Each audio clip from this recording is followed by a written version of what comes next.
Hi everybody. Just wanted to take a moment here and show a quick update on the wiring harness and thermocoupler wiring for these battery packs.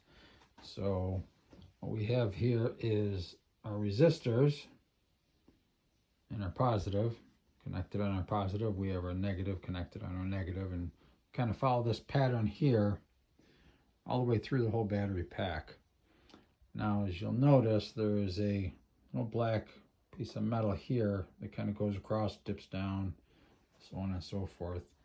It is, I got a little tight crimp connection here to a thermocoupler wire there.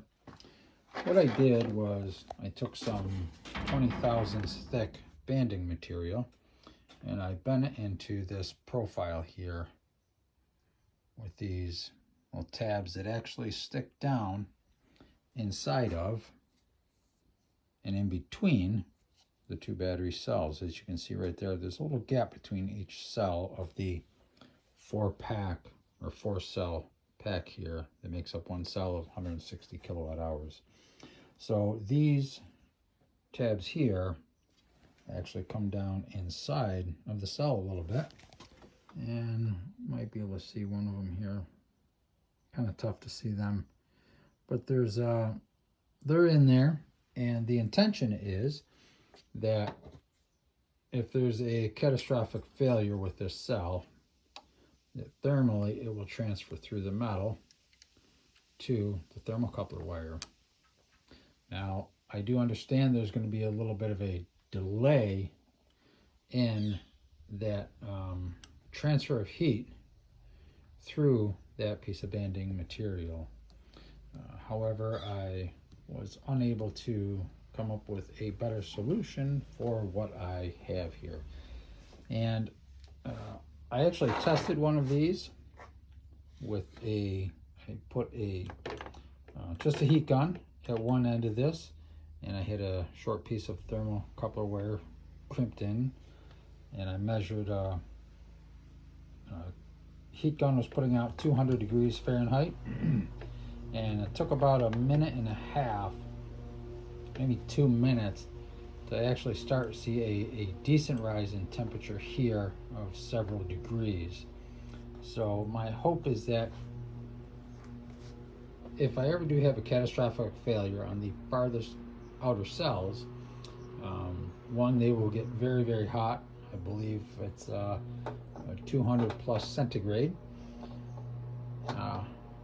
I'm hoping that the actual time frame to transfer heat and measure that this thermocoupler has actually risen, I'll say, 15, maybe 20 degrees, is still going to be within 1 minute. Now, I'm not going to intentionally damage one of these cells, but maybe I'll do another test, maybe with an open flame or something on this, and a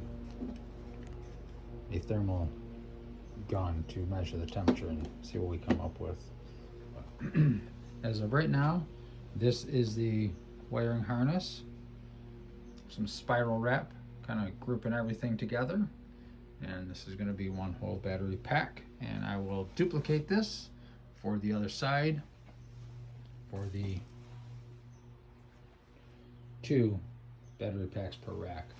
I also kind of mocked up what I'm going to have for fuse protection, and I have some number 6 very fine strand welding type cable here, very fine strand, temporary crimp connector just for getting the gauge of the length of that conductor, and probably more than likely the location of the DC contactor is going to be in the right hand side of each grouping. Again, I'm going to be fusing the positive and the negative for every single battery pack, and starting out with some 35 amp fuses. These are what I have right now. These are low peak. I'm looking to change these to a fast acting fuse, but for the initial testing purposes, I'm going to keep those 35 amps in there on the first battery pack and go from there. So thanks for watching.